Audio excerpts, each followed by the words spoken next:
Sobat investor, bayangin kalau dalam satu waktu, dua orang penting sekaligus mundur dari kursi kemudi sebuah kapal besar. Itulah yang baru saja terjadi di dunia perbankan tanah air. KB Bank, atau yang dikenal juga sebagai BBKP, tengah jadi sorotan. Bukan karena laporan keuangan atau ekspansi bisnis, tapi karena keputusan mengejutkan, Direktur Utama, Wu Yeli, dan satu orang direktur lainnya, Helmi Fahrudin, resmi mengajukan pengunduran diri dari jabatannya. Ini bukan sekadar rotasi jabatan biasa. Pergantian di level top manajemen bisa jadi sinyal penting. Apakah ini awal dari restrukturisasi besar? Atau ada sesuatu yang sedang disiapkan di balik layar? Nah, di video ini, kita bakal bahas lebih dalam. Yuk, kita mulai. Sobat investor, selamat datang di Bicara Saham. Kenalin, saya Ale. Di sini saya nggak cuma bahas soal angka-angka, grafik, atau istilah investasi yang ribet. Karena saya percaya, pasar modal itu bukan cuma buat orang keuangan aja. Di channel ini, kita bakal belajar bersama, kupas tuntas berita-berita terbaru, serta membahas analisis dengan bahasa yang santai.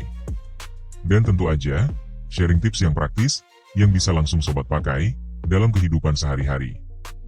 Jadi, apapun latar belakang sobat, nggak masalah, karena tujuan kita cuma satu, agar sobat makin percaya diri dalam melangkah di dunia investasi. Sobat, pengunduran diri ini nggak dilakukan diam-diam di balik layar. Justru sebaliknya, disampaikan secara resmi ke publik melalui keterbukaan informasi kepada Bursa Efek Indonesia. Pernyataan ini langsung datang dari Sekretaris Perusahaan KB Bank, Aris Dian Perkasa. Artinya, transparansi tetap dijaga, dan ini penting buat kita para investor. Kenapa? Karena setiap perubahan di level direksi, sekecil apapun, bisa jadi petunjuk arah pergerakan strategis perusahaan ke depan. Dalam dunia investasi, kita nggak cuma lihat angka di laporan keuangan, tapi juga siapa yang pegang kemudi. Nah, keputusan Wu Yeli dan Helmi Fahrudin untuk mundur, bisa jadi sinyal perubahan budaya kerja, arah bisnis, bahkan strategi turnaround, kalau memang ada agenda besar yang disiapkan. Yang menarik, KB Bank baru saja menjalani transformasi besar, sejak diambil alih oleh Koopmin Bank, asal Korea Selatan. Apakah ini bagian dari konsolidasi lanjutan? Atau justru awal dari fase pertumbuhan baru? Nah sobat investor, yang perlu dicatat, pengunduran diri dua direktur KB Bank ini belum langsung berlaku hari itu juga. Prosesnya masih harus menunggu restu dari rapat umum pemegang saham yang akan datang. Ini adalah prosedur yang lazim dalam tata kelola perusahaan terbuka, di mana keputusan strategis harus melalui persetujuan pemegang saham. Artinya, selama belum diketok palu di RUPS, baik Pak Wu Yeli maupun Pak Helmi Fahrudin masih secara de jure, menjabat di posisinya masing-masing. Tapi, sobat juga perlu tahu, fase transisi seperti ini bukan cuma urusan administratif.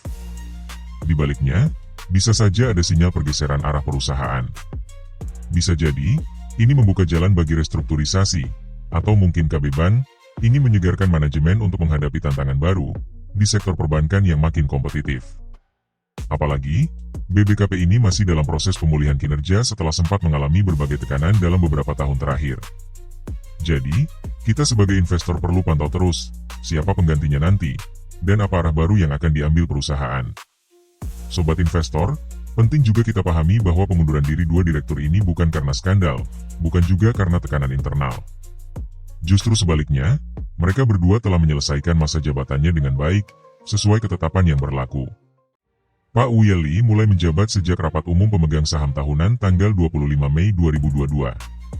Sementara Pak Helmi Fahrudin, lebih dulu duduk di jajaran direksi sejak RUPSLB tanggal 25 Agustus 2020. Artinya apa? Ini bukan kepergian mendadak tanpa arah. Ini adalah pergantian yang bersifat peralihan yang sudah direncanakan. Dalam dunia korporasi, transisi seperti ini justru bisa jadi sinyal sehat, bahwa perusahaan menjaga kontinuitas dan kepastian dalam kepemimpinan. Dan dari sisi tata kelola, ini juga menunjukkan bahwa KB Bank masih mematuhi prinsip-prinsip good corporate governance.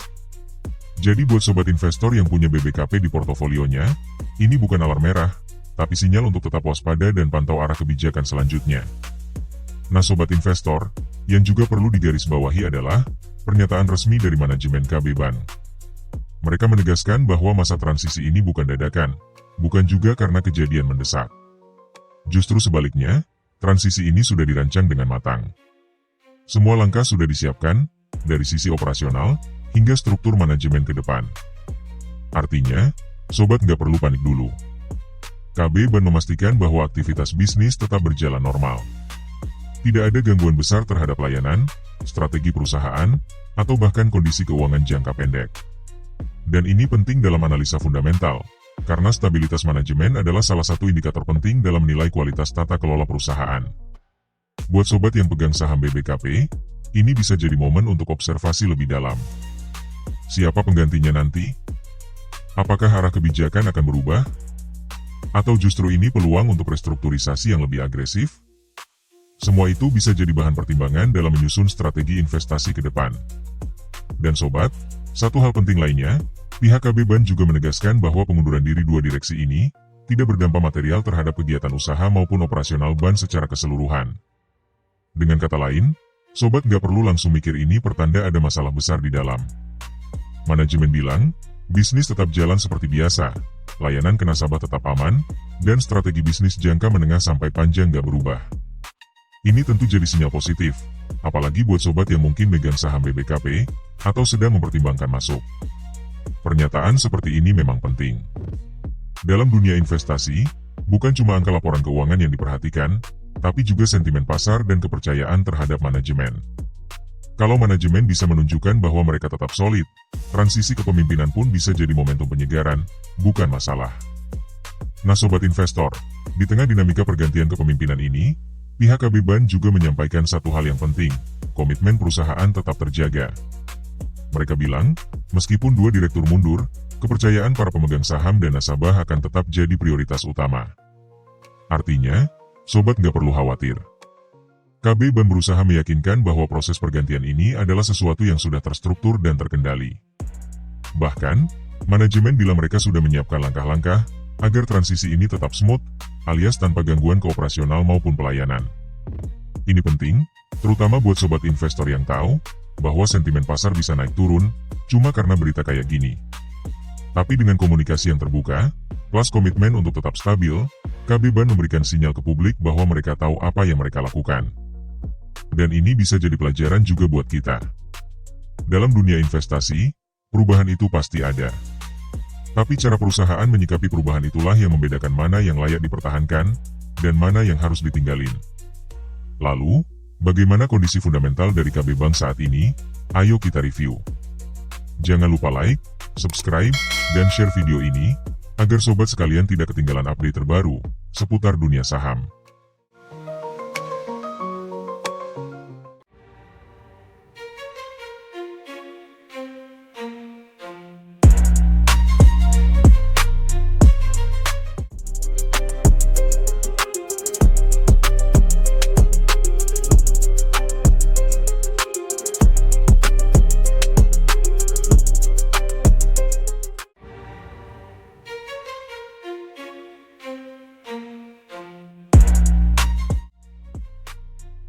Di sisi lain, kalau kita ngomongin saham BBKP alias KB Bank, ada satu hal fundamental yang gak boleh kita lewatkan, yaitu soal struktur kepemilikan sahamnya. Ternyata, mayoritas saham BBKP, sekitar 67% atau setara dengan lebih dari 125 miliar lembar saham, dikuasai oleh Kookmin Bank Company Limited, bank raksasa asal Korea Selatan, yang jadi pengendali utama KB Bank.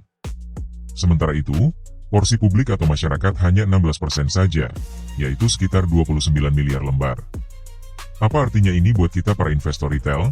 Artinya, keputusan strategis di BBKP banyak dipengaruhi oleh satu entitas besar, dan ini bisa jadi pedang bermata dua. Di satu sisi, stabilitas perusahaan lebih terjaga karena ada induk besar yang menopang. Tapi di sisi lain, ruang bagi investor publik untuk punya pengaruh itu sangat terbatas. Nah, kondisi ini penting banget buat kita pahami sebelum ambil keputusan investasi. Karena dalam analisis fundamental, siapa yang pegang kendali, bisa ngasih gambaran besar tentang arah bisnis ke depan, stabilitas, bahkan potensi aksi korporasi di masa mendatang. Sobat investor, kalau kita perhatikan laporan keuangan terbaru, BBKP alias KB Bank, ternyata menunjukkan sinyal yang cukup positif dari sisi fundamental. Per Maret 2025, total aset BBKP naik dari sebelumnya sekitar 83 triliun rupiah di akhir Desember 2024, menjadi 84,8 triliun rupiah. Artinya, dalam waktu hanya 3 bulan, aset BAN ini bertambah hampir 2 triliun rupiah. Ini menunjukkan ekspansi atau pertumbuhan yang cukup stabil. Bukan cuma itu, ekuitas KB BAN juga ikut meningkat. Dari 7,9 triliun rupiah di akhir tahun lalu, menjadi 8,3 triliun rupiah di Maret 2025. Kenaikan ini mengindikasikan bahwa posisi modal perusahaan makin kuat, dan ini jadi sinyal yang penting buat para investor jangka panjang. Kenaikan aset dan ekuitas biasanya menandakan bahwa BAN punya kemampuan lebih baik dalam memberikan pinjaman, memperluas usaha, dan menjaga kesehatan keuangannya. Tapi, pertanyaannya, apakah pertumbuhan ini cukup kuat untuk mengangkat harga sahamnya yang sempat tertekan? Karena di dunia investasi, angka besar nggak selalu berarti aman. Kita perlu lihat juga kualitas pertumbuhannya, bukan cuma kuantitasnya. Sobat investor, pertumbuhan aset dan ekuitas tadi memang jadi kabar yang cukup positif. Tapi, kita juga nggak boleh menutup mata sama sisi lain dari neraca keuangan BBKP, yaitu liabilitas. Per Maret 2025, liabilitas KB BAN naik dari 75,1 triliun rupiah di akhir Desember 2024 menjadi 76,5 triliun rupiah. Artinya, kewajiban jangka pendek maupun panjangnya juga ikut naik. Ini bisa berarti dua hal, entah BAN sedang agresif ekspansi dan mengambil pendanaan lebih besar, atau ada beban operasional yang meningkat. Nah, biar lebih adil, kita tengok juga sisi pendapatannya. Pendapatan bunga BBKP, yang jadi sumber utama pemasukan BAN, tumbuh dari 1,2 triliun rupiah di Maret 2024, menjadi 1,3 triliun rupiah di Maret 2025. Naik sekitar 8%. Kenaikan ini positif karena menunjukkan bahwa aktivitas intermediasi BBKP, atau kemampuan mereka menyalurkan kredit dan menghasilkan bunga, masih berjalan. Tapi, dengan liabilitas yang juga naik, pertanyaannya sekarang, apakah margin keuntungan mereka cukup sehat? Karena, kalau bunga yang masuk naik, tapi biaya dana, alias cost of fund ikut melonjak, maka keuntungannya bisa tergerus. Nah sobat investor, tadi kita sudah bahas pendapatan bunga BBKP yang naik. Tapi, seperti biasa dalam dunia perbankan, pertanyaannya bukan cuma seberapa besar yang masuk, tapi juga seberapa besar yang keluar. Dari sisi beban bunga, tercatat ada kenaikan, dari 1,02 triliun rupiah di Maret 2024 menjadi 1,07 triliun rupiah di Maret 2025. Artinya, biaya yang harus dibayar BBKP kepada nasabah atas simpanan mereka atau kepada pihak lain yang memberikan dana juga ikut naik. Sobat bisa bayangkan, ini seperti kamu punya bisnis yang omsetnya naik, tapi biaya pokok juga ikut naik. Jadi margin keuntungannya belum tentu lebih baik. Tapi, ada satu hal menarik. Meskipun beban bunga naik, beban operasional BBKP justru berhasil ditekan. Dari yang tadinya 451 miliar rupiah di Maret 2024, turun menjadi 417 miliar rupiah di Maret 2025. Ini penurunan yang cukup signifikan, sekitar 7,5%. Ini menunjukkan ada efisiensi yang sedang diupayakan manajemen. Bisa jadi dari sisi digitalisasi layanan, pemangkasan pos-pos biaya yang gak produktif, atau penyederhanaan proses internal. Nah, pertanyaannya sekarang, apakah penghematan beban ini bisa menutup kenaikan beban bunga tadi? Disinilah pentingnya kita melihat ke laba operasional dan rasio efisiensi. Sobat, dalam menganalisis fundamental BAN, semua komponen ini saling berhubungan. Gak bisa dilihat secara parsial. Dan BBKP ini adalah salah satu contoh menarik di mana BAN dengan struktur pemegang saham asing bisa menjalankan strategi efisiensi secara bertahap di tengah tekanan bunga tinggi. Sobat investor, ini dia bagian yang paling menarik kalau kita bicara soal fundamental BBKP, angka laba. Setelah sempat berdarah-darah dengan kerugian sebesar 827 miliar rupiah di Maret 2024, kini KB BAN membalikkan keadaan. Di Maret 2025, mereka berhasil mencatat laba periode berjalan, sebesar 352 miliar rupiah. Iya, dari yang rugi ratusan miliar, sekarang untung ratusan miliar. Perubahan ini bukan cuma sekadar angka, tapi sebuah turnaround story yang patut diperhatikan investor. Terutama buat sobat yang suka cari saham-saham undervalued dengan potensi pemulihan. Lebih dari itu, laba per saham alias earnings per share atau EPS BBKP juga ikut membaik. Dari sebelumnya merugi sebesar Rp4 per saham, kini berubah menjadi Rp2 laba per saham. Artinya, setiap lembar saham BBKP yang sobat pegang, sekarang punya nilai tambah yang positif. Ini bukan perubahan kecil. Ini sinyal penting bahwa KB BAN mulai keluar dari fase tekanan berat dan perlahan menunjukkan tanda-tanda kehidupan yang sehat dari sisi bottom line. Kalau kita tarik garis lurus ke belakang, kenaikan pendapatan bunga, penurunan beban operasional, dan efisiensi yang diterapkan, semuanya berujung ke sini, profitabilitas. Dan buat investor, ini bisa jadi momen refleksi. Apakah BBKP sudah mulai layak dilirik kembali? Nah sobat investor, setelah kita bahas soal laba, sekarang kita masuk ke angka yang sering jadi patokan investor dalam menilai efisiensi perusahaan, yaitu profitabilitas. Per Maret 2025, Return on Assets atau ROAKB Bank tercatat sebesar 0,4%. Artinya, dari setiap Rp100 aset yang mereka kelola, bank ini mampu menghasilkan laba bersih sebesar 40 sen. Memang masih relatif kecil. Tapi kalau dibandingkan dengan kondisi sebelumnya yang rugi, ini sudah menunjukkan arah pemulihan yang positif. Lalu, bagaimana dengan Return on Equity alias ROE? Di periode yang sama, ROE BBKP mencapai 4,2%. Jadi, setiap Rp100 modal dari pemegang saham, menghasilkan laba bersih senilai Rp4,20. Ini penting, karena ROE mencerminkan seberapa efektif manajemen mengelola dana investor untuk menghasilkan keuntungan. Memang, angka ROE BBKP ini belum spektakuler kalau dibandingkan dengan bank-bank besar lainnya. Tapi di dunia investasi, tren perbaikan jauh lebih menarik daripada angka statis. Dan BBKP sedang berada dalam fase perbaikan tersebut. Dengan ROA dan ROE yang beranjak naik, plus kinerja keuangan yang mulai positif, banyak investor yang mulai mempertanyakan, apakah ini sinyal bahwa KB Bank siap bangkit dan kembali bersaing di pasar? Sobat investor, sekarang kita bahas dua rasio penting yang sering jadi sorotan dalam analisis fundamental, net profit margin, dan debt to equity ratio. Per Maret 2025, net profit margin KB Bank tercatat sebesar 26,6%.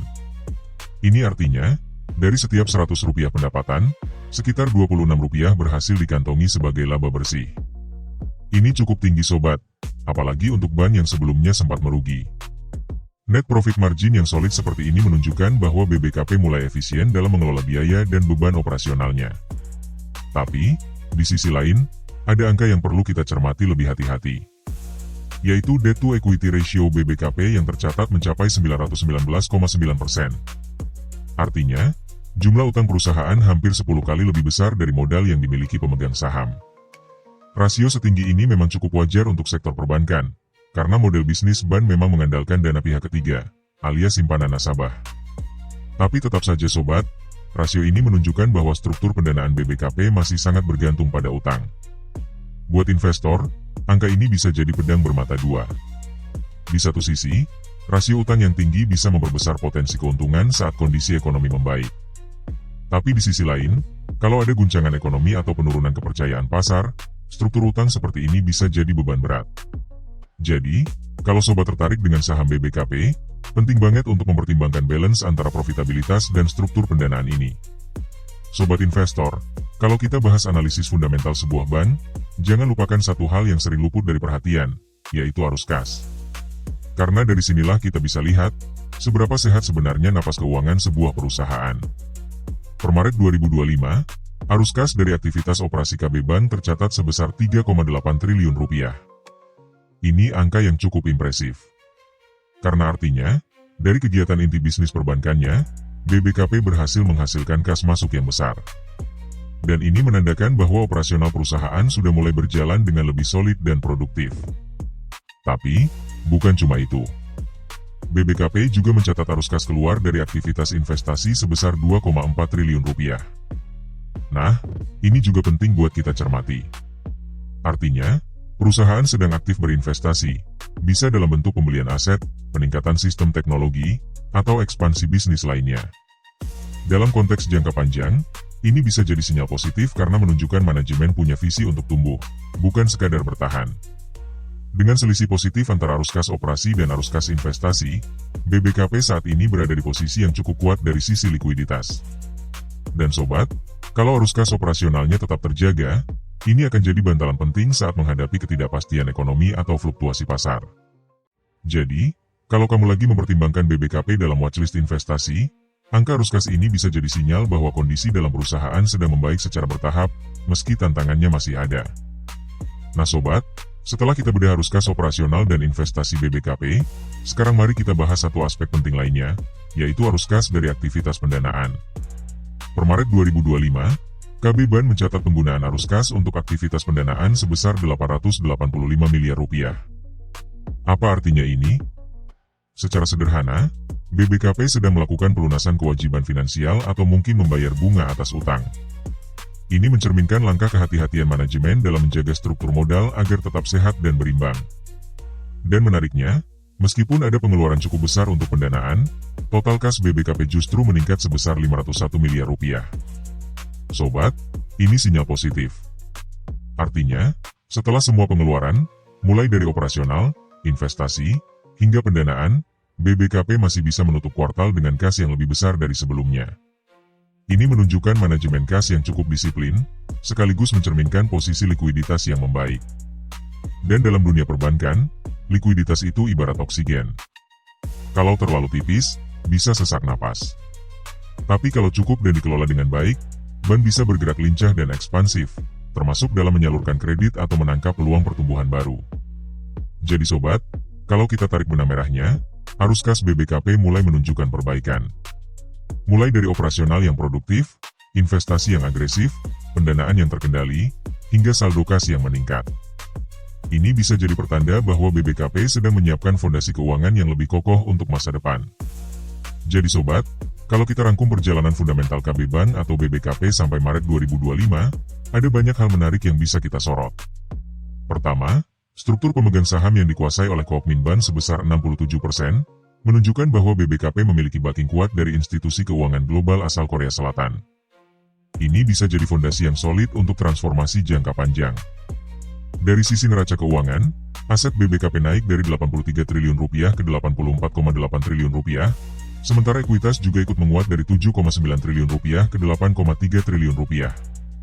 Meski liabilitas ikut naik, rasio permodalan tetap menunjukkan kestabilan.